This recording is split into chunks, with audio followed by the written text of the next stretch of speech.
Previously on Deep Cover. By the mid-1970s, Bob Cooley had earned a reputation in Chicago as a flashy criminal defense lawyer who knew how to win. Sometimes he won fair and square, but he was also willing to place a bribe to get the verdict he wanted. In 1977, Bob was approached by Pat Marcy, the mob's political czar. Marcy asked him to fix a murder case, something that Bob had never done before. And this wasn't just any murder case. It was the trial of a mob hitman named Harry Aleman. He's like a bantam rooster. Looks like somebody who, if you rubbed up against him, you'd sort of bleed because he's the razor's edge. Bob knew that he needed to get this case into the hands of the exact right judge. And, according to Bob, he had the perfect person in mind. Bob Cooley was a guy who seemed to know everyone. When he wasn't in court, Bob liked to eat out, party, and gamble. Sometimes he mixed work with pleasure. He was an off-the-book silent partner of an Italian restaurant, a place called Greco's, where he schmoozed with lawyers, judges, and clients. And sometimes he took the guys he really liked to Vegas. Bob gambled so much the casinos would often fly him and his friends out on a charter plane. Bob says he made one such trip in the mid-70s with a judge named Frank Wilson. I should tell you, Judge Wilson is no longer alive, so I couldn't ask him about this trip or get his side of things. But according to Bob, he and the judge get out to Vegas, gamble, have a good time, part ways at some point, and then, in the wee hours of the morning, they reconnect. He's sitting at the bar, and there's a girl sitting next to him, who I'm assuming is a working girl. Bob says that the judge had a bit too much to drink that night.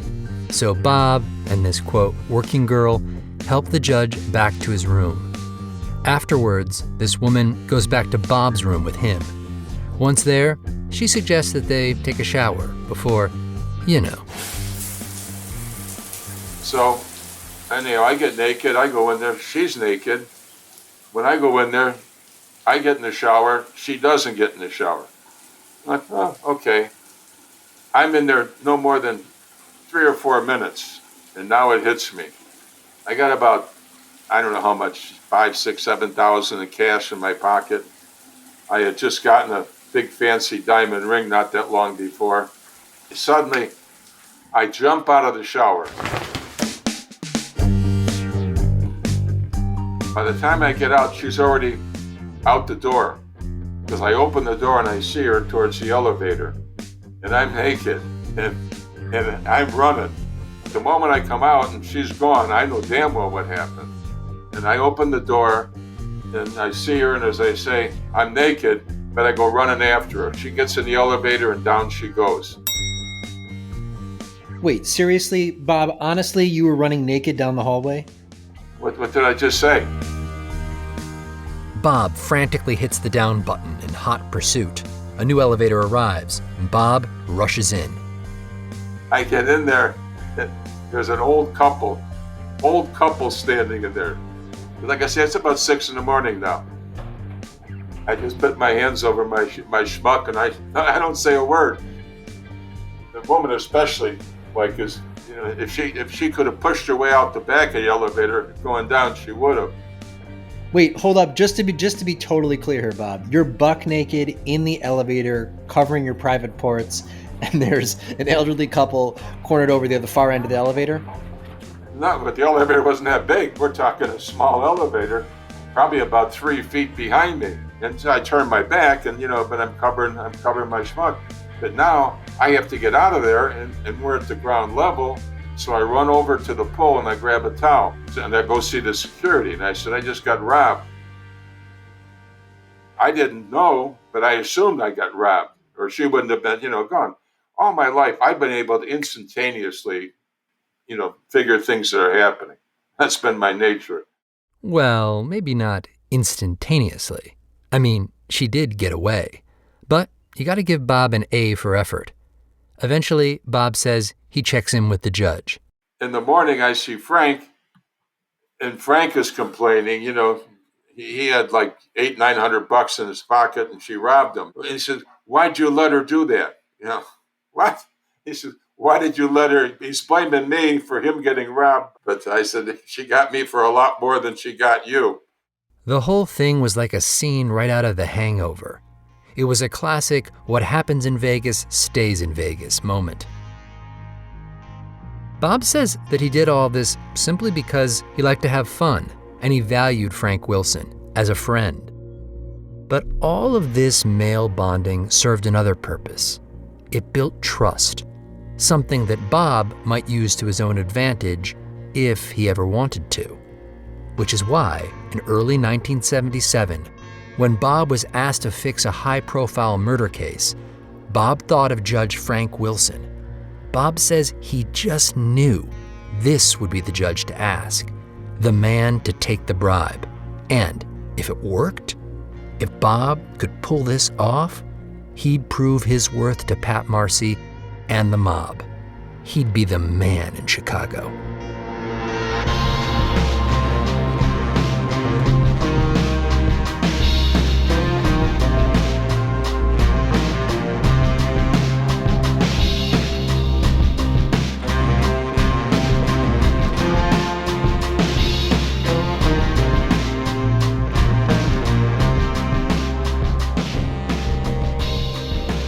I'm Jake Halpern, and this is Deep Cover, Mobland.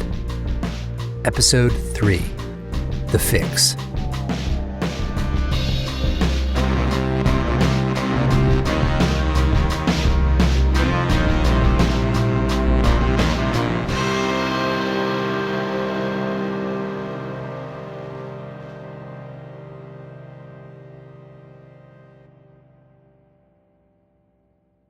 Bob's relationship with Judge Wilson, it was complicated. And all we have is Bob's version of what it was like, which should be taken with a grain of salt, because look, in Bob's stories, Bob tends to be the hero. With this in mind, I did some digging and tried to figure out exactly who Judge Wilson was. People who knew the judge well remember him as a no-nonsense Irish guy, a World War II vet who walked with a limp and had a reputation for being tough on the bench. A serious man. So he walked with a limp, he was crabby, and he was very state-minded. That's Bill Murphy. He worked as a public defender in Frank Wilson's courtroom. He also happened to go to college with Bob, so he actually knew both men pretty well. He says that in college, Bob was a wild man. I liked Bob.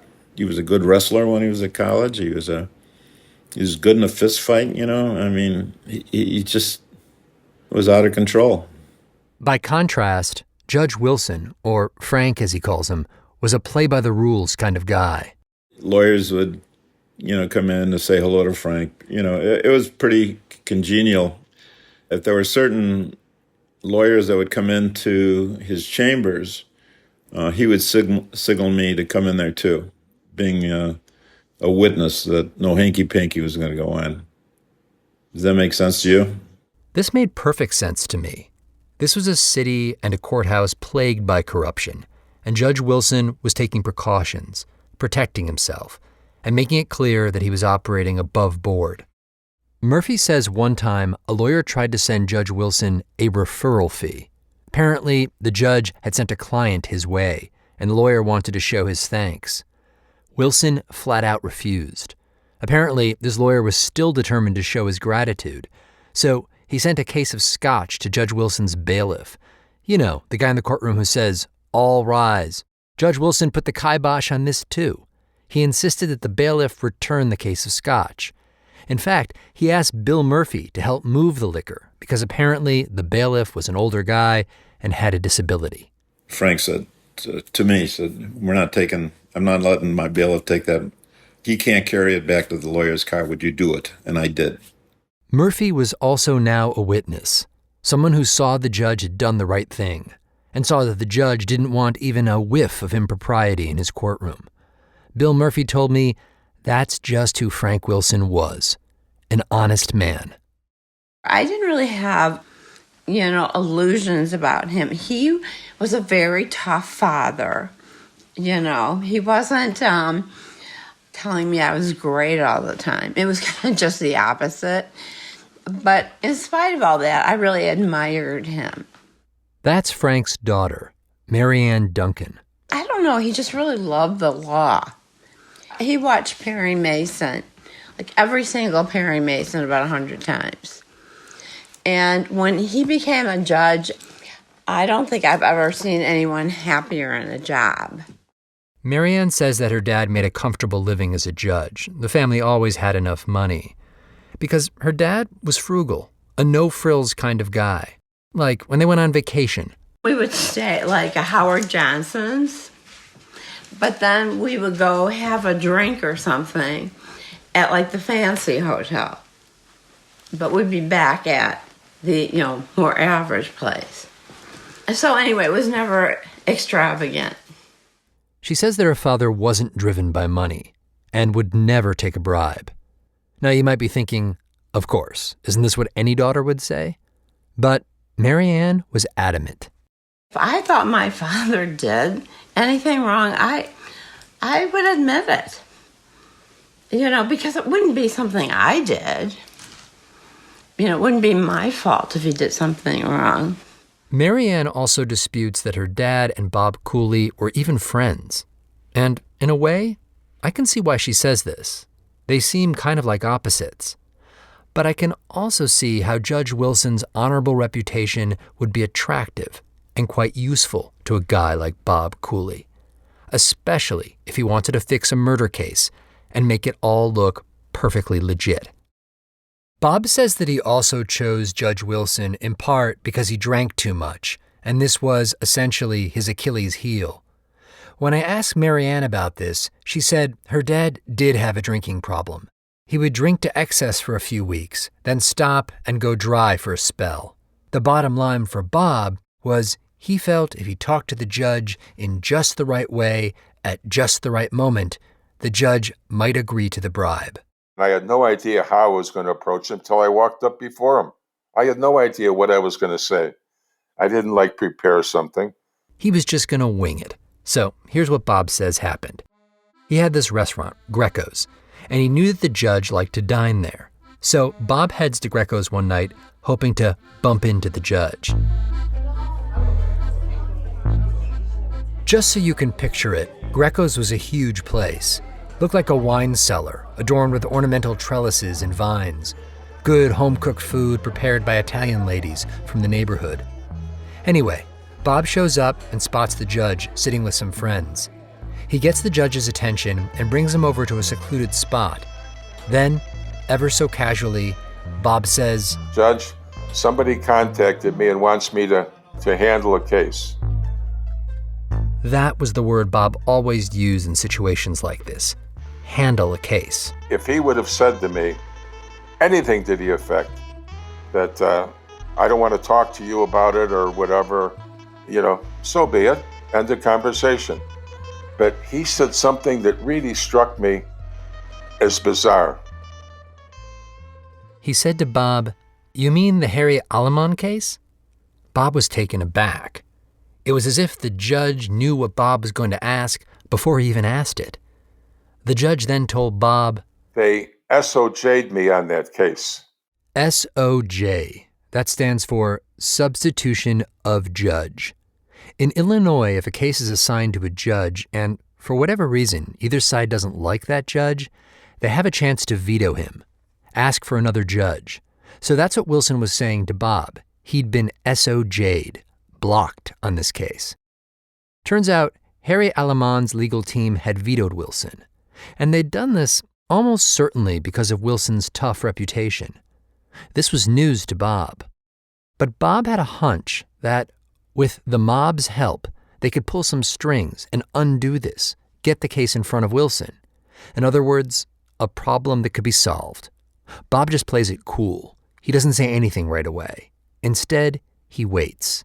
A few nights later, according to Bob, he bumps into the judge again and brings up the whole matter once more, tells the judge what a weak case he thinks this is, and makes his pitch. If I can get the case to you, will you take it? Not saying to fix it or anything else. And he said to me, you can't do it. And I said, well, I think we can. Notice how careful Bob is being. He's poking around, looking for a soft spot, testing whether the judge would even consider this. And Bob says the judge isn't giving him a hard no, more like a maybe, which is all he needs. Now comes the full charm offensive. He invites the judge to dinner at his restaurant. Bob's laid out all the groundwork. Now it's just a matter of locking him in. About halfway through dinner, the judge went to the bathroom. That's when I thought I will approach him. This would be the moment. You may be thinking, really?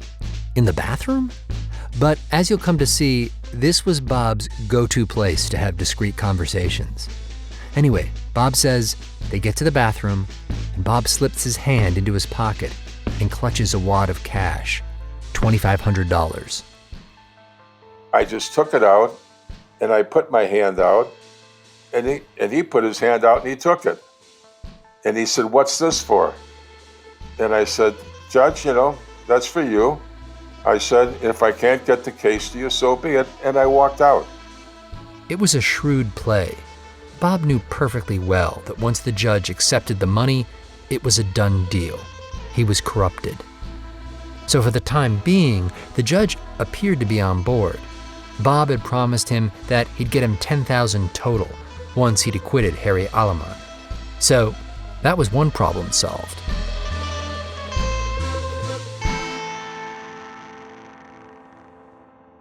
Not long after this, Bob got a call from a mobster he knew. He asked Bob to meet at a motel out by the airport. When Bob arrives, they head upstairs to an empty room. A few minutes later, there's a knock on the door. And in walks Harry Aleman.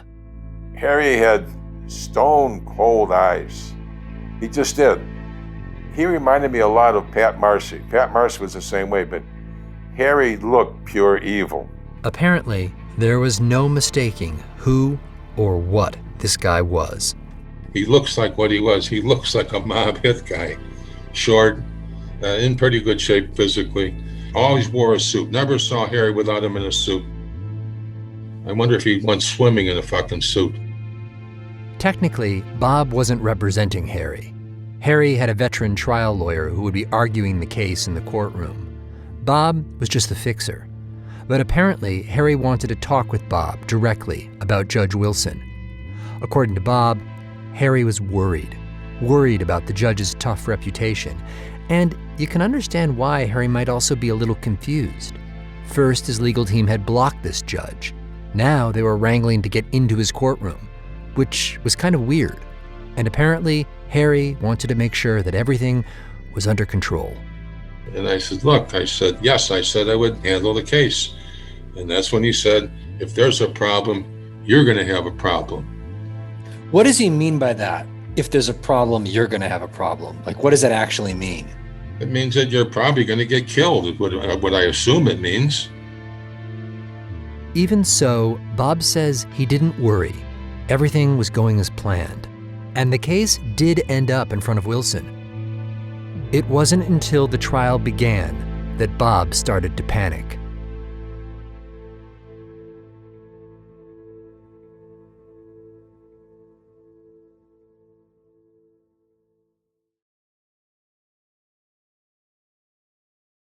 By the time that Harry Aleman went on trial for murder, it was already a full-blown media spectacle. Harry showed up in court dressed to the nines, with all the panache of a celebrity. He even looked a bit like a young Al Pacino, sporting a series of silk ties and perfectly tailored suits. The way the media described him, it was like the Grim Reaper had gone shopping at Barney's. Right off the bat, Harry's defense team tells the judge that they're giving up their right to a trial by jury. Now, some defendants like juries, see them as more sympathetic, which makes sense, unless, of course, you've bribed the judge. Then you want a bench trial, because in a bench trial, well, it's all up to the judge. With that matter settled, the trial begins. The first witness to be called to the stand was from the family of the victim, Billy Logan. His sister, you know her as Aunt Betty.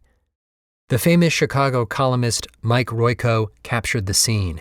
He described Harry's reaction as the Logan sisters testified about the death of their brother. He wrote, quote, "Harry just sat there, looking as cool and impassive as he has throughout.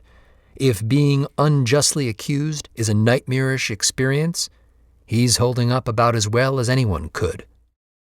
Turns out, this cool and impassive appearance, it was very deliberate on Harry's part. It was a whole way of being, and Harry's family had to follow it. Frankie Forliano, his daughter, remembers this well. It's what he taught us. I don't care what they say to me, I don't care what they do to me, you are to show no emotion. Get up and walk away from these reporters. Don't give anybody any satisfaction. Okay, let's talk about motive. This was a hole in the prosecution's case, which they never really addressed in a satisfying way. There were reports in the press that Billy Logan may have been murdered because he refused to help the mob in a hijacking scheme.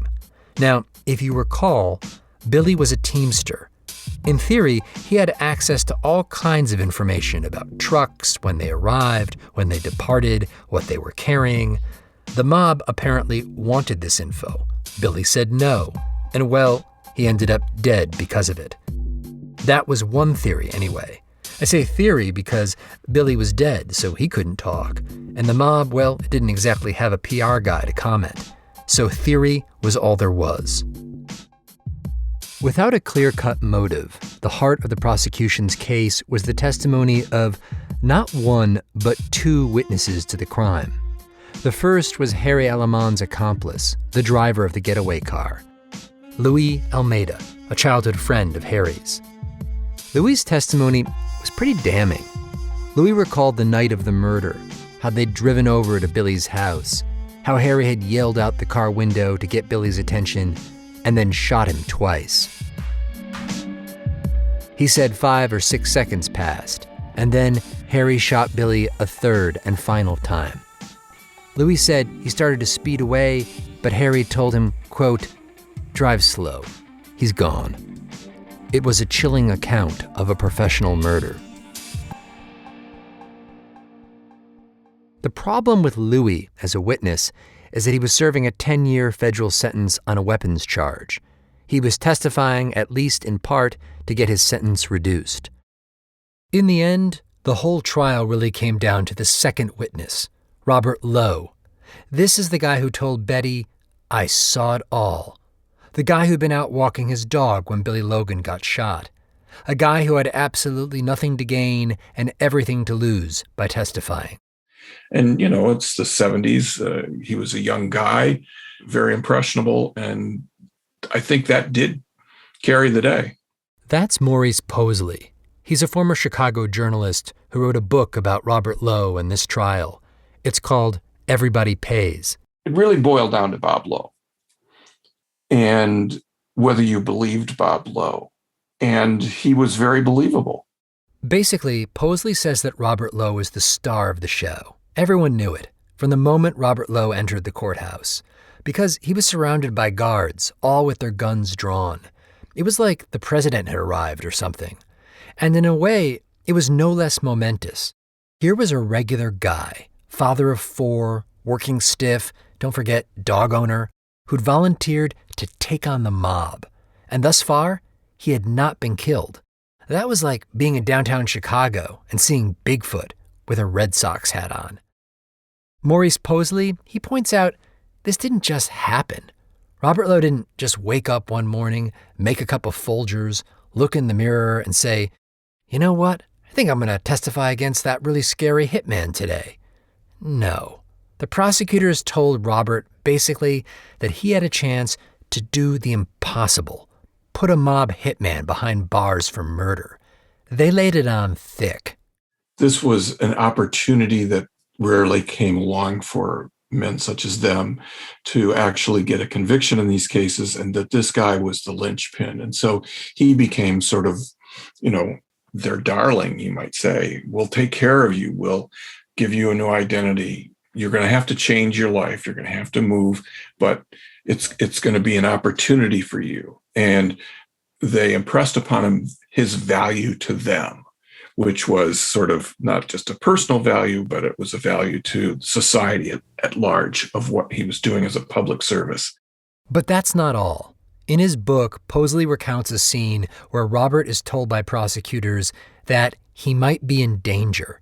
The subtext was clear. Sign up with us, do your part, and you'll be safe. Do this for the good of your wife and your kids. So, yeah, just a little bit of pressure.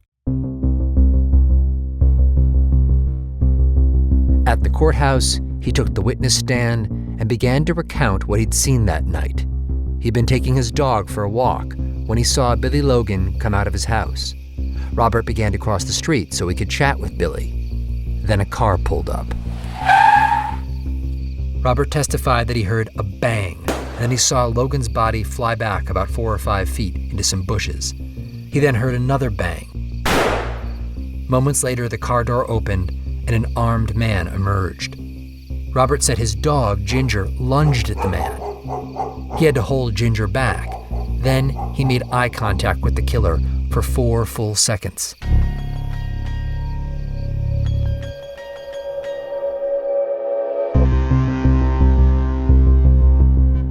Then came the most dramatic moment in the whole trial. The prosecutor said, "Mr. Lowe, I'd like you to look around the courtroom and see if you can see that man in court today." That's when Robert raises his hand and points directly at Harry. The prosecutor then says, "Let the record indicate that the witness has identified the defendant, Harry Aleman."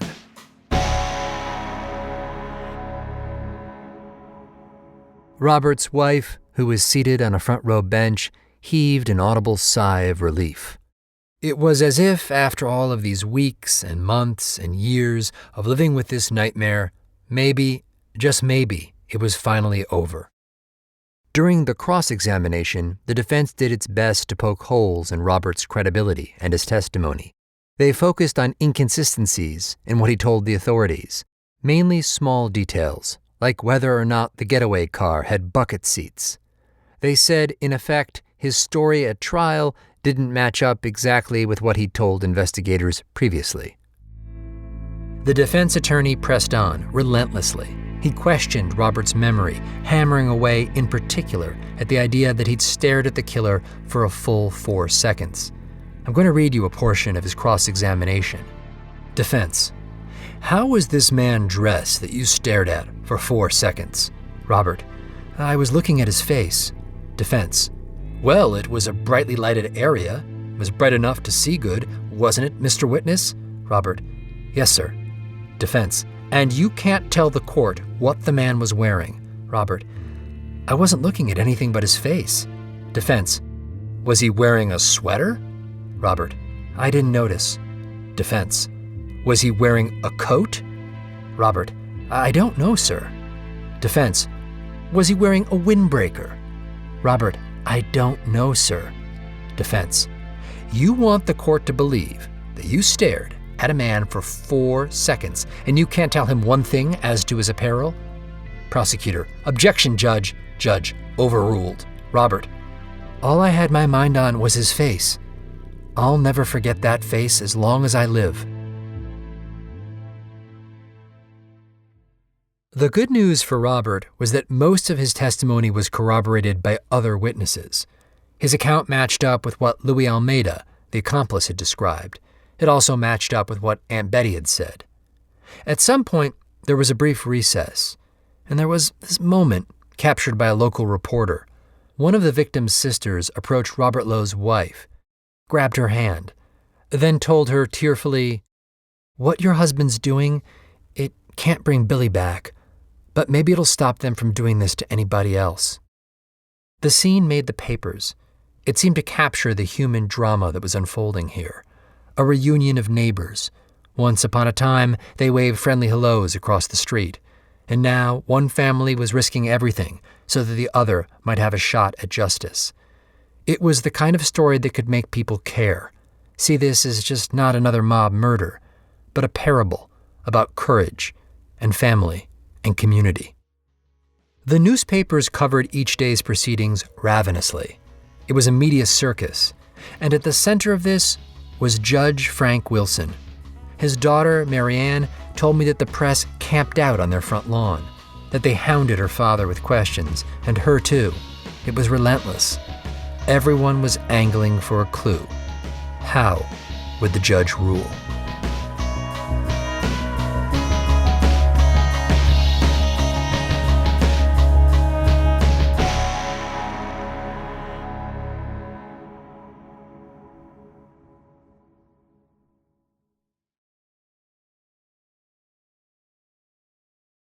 To the local media in Chicago, the trial of Harry Aleman was the gift that kept on giving. Every day offered new storylines that enticed readers and sold papers. I was still living with my mother, and I was commuting on the train because I was on the south side. And so every day I was reading the paper on the train, and there was this trial going on day after day. This is Catherine Fleming, one of the many women who worked for Bob over the years. At the time of the trial, she was his trusted secretary, and, well, I'll just let her explain their relationship. You know, he was nice. We liked each other. We worked together easily. There was an attraction.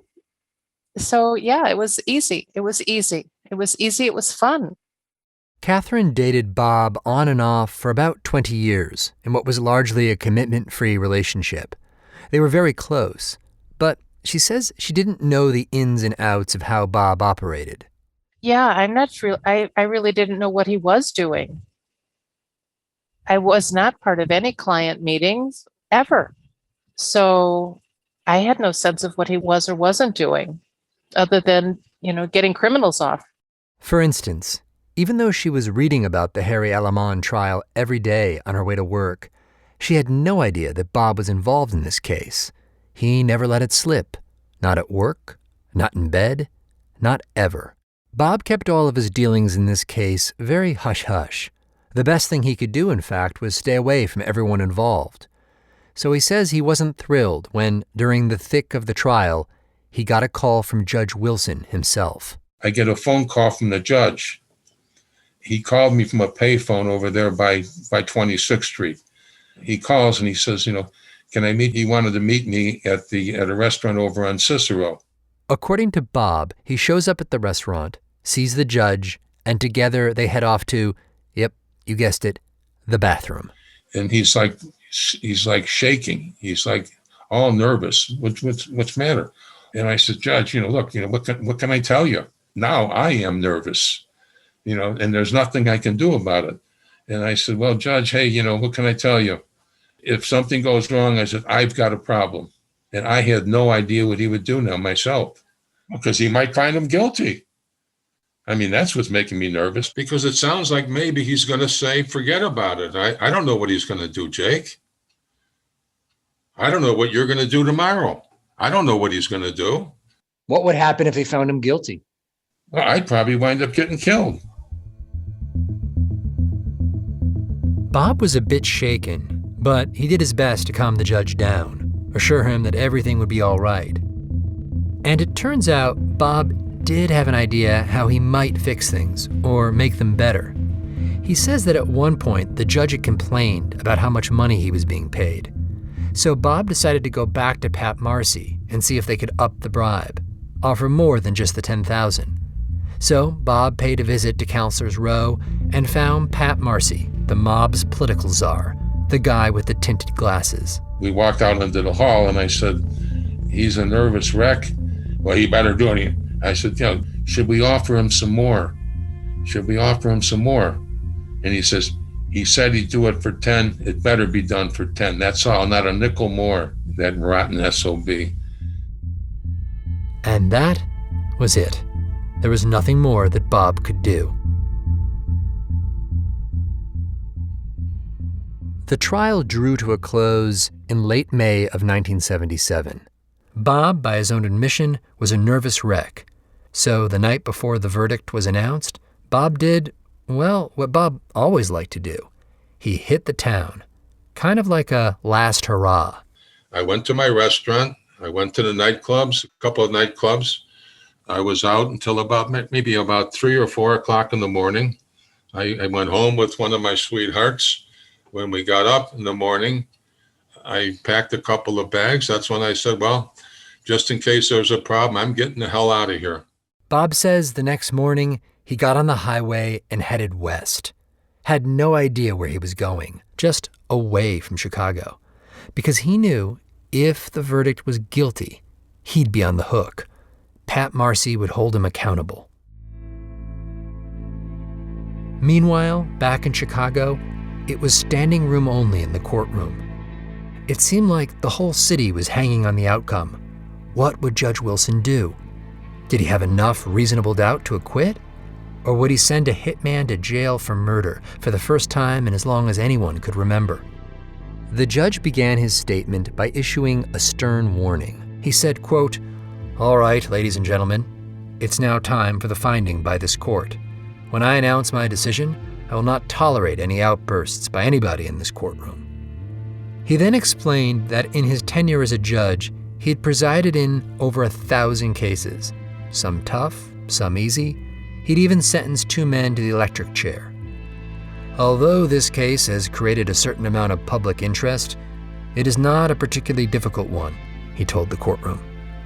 It all came down to the credibility of the 2 eyewitnesses, he explained.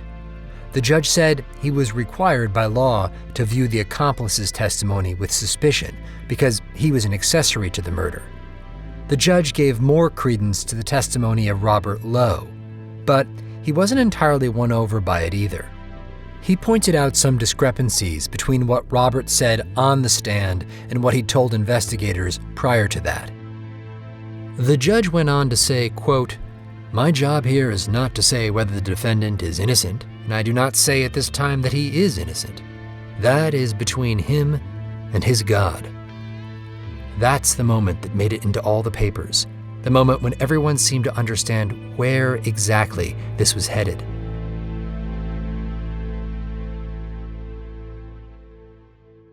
Johanna Centinello, the niece of the victim, remembers this moment vividly. Because I remember my mom squeezing my hand, and she started to cry. And she said, "How could this be? How could it be that he's saying this is between him and his God?" I think everybody was just stunned, and it wasn't making any sense. The judge continued, "My decision may not be a popular one, but for those who disagree, I wish to state that every defendant, and I mean every defendant, no matter who he might be, is entitled to a fair trial." With all of this in mind, the judge concluded, "I find the state has fallen far short of their burden of proving the defendant guilty beyond a reasonable doubt." There was an uproar. For Harry's daughter, Frankie, there was no immediate joy or even relief. It was just like, I don't even know, I was just numb. I was just numb. My mom was next to me and just standing there, and my mom's like, "It's okay. It's gonna be okay." Harry eventually made his way out of the courtroom, walked away, a free man. All the while, the news cameramen clicked away. It was an iconic moment. Here's Maurice Posley, the journalist. The image of Harry walking out of the courthouse with his wife and attorney with a sort of smirk, self-satisfied smirk on his face that gave you the impression of, see, I could have told you that this was going to happen. Meanwhile, miles away in his car heading west, Bob Cooley was listening to the news. I heard on the radio, the judge found him not guilty. Everybody's screaming because the evidence was overwhelming and all the rest of that bullshit. I turned the car around. Turned his car around because he'd done it. He'd gotten the verdict that he'd wanted. He'd come through for Harry Aleman and, more importantly, for Pat Marcy, the mob's political czar. Bob had taken a huge risk. Even for a veteran gambler like Bob, this was an epic roll of the dice. As the city of Chicago came back into view and the recently completed Sears Tower loomed in the distance, it must have seemed like this city was his for the taking.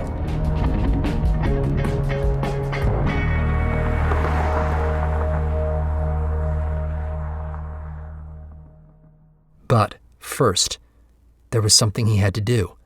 He says he had to pay off Judge Wilson, pay off the balance of what he owed because he'd only given him $2,500 so far. They arranged to meet at a restaurant. On this final meeting between the two of them, Bob says he decided to bring along his secretary/lover, Catherine Fleming. He said he did it to lighten the mood, though he didn't tell Catherine why they were meeting up with the judge or even who he was. When they arrived at the restaurant, they spotted the judge. Bob says he looked terrible, like he'd aged 15 years in the last 2 weeks. Catherine had a similar memory. He looked old, alcoholic, thin, drawn, sad, unhappy.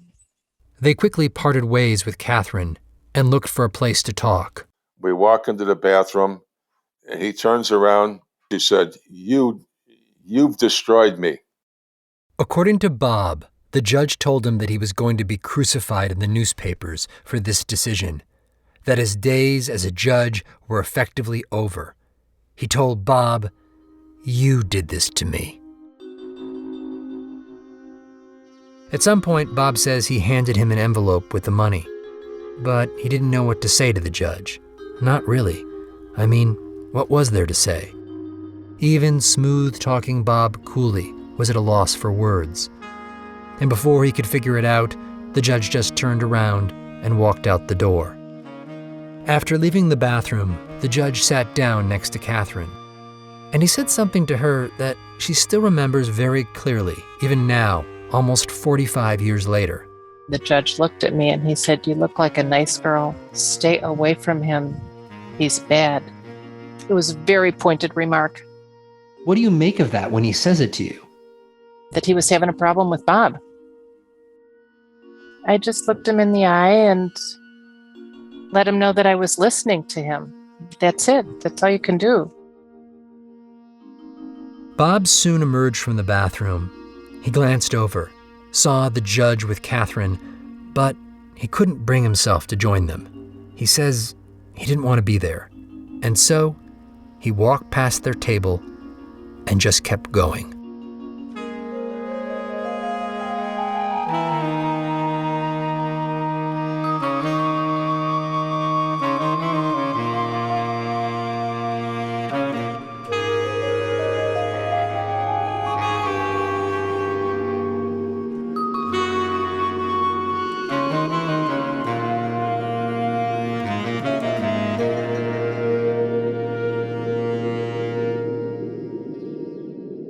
Next time on Deep Cover.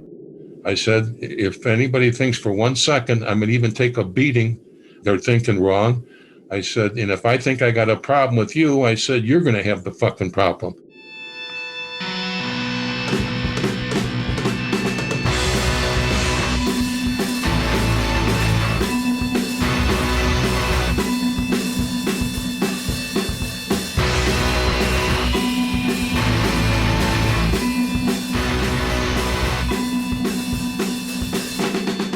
Deep Cover is produced by Jacob Smith and Amy Gaines and edited by Karen Shakurji.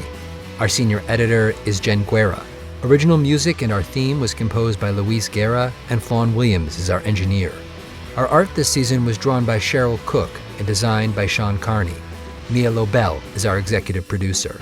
Special thanks to Heather Fain, John Schnars, Carly Migliori, Maya Koenig, Christina Sullivan, Eric Sandler, Mary Beth Smith, Brant Haynes, Maggie Taylor, Nicole Morano, Megan Larson, Royston Beserve, Lucy Sullivan, Edith Rousselot, Riley Sullivan, Jason Gambrell, Martine Gonzalez, and Jacob Weisberg. I'm Jake Halpern.